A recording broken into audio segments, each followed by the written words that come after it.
How to create Gmail account without phone number? Open the Gmail application on your Android device.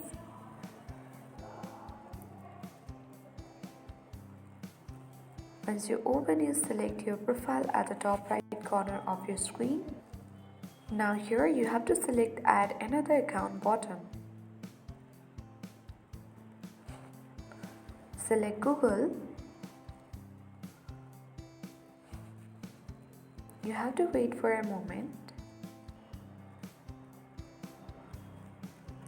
Here select create account button and you need to choose whether it's for your personal use or for your business. Enter your name here and tap on next button. Enter your birthday and gender, which is your basic information. Then tap on next button. Here you can easily create username.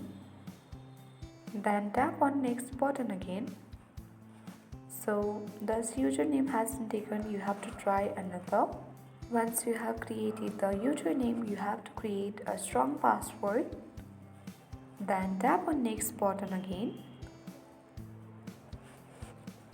So on this add phone number to account section, users have to tap on skip button at the bottom left corner of the screen.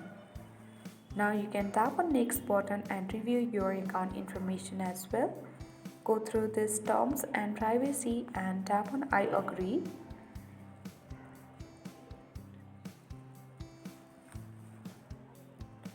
So that is how you easily create a Gmail account without phone number. So if you want to change to your currently or recently created Gmail account, you can tap on profile at the top right corner and select your Gmail account and use it. Thank you for watching and see you in the next video.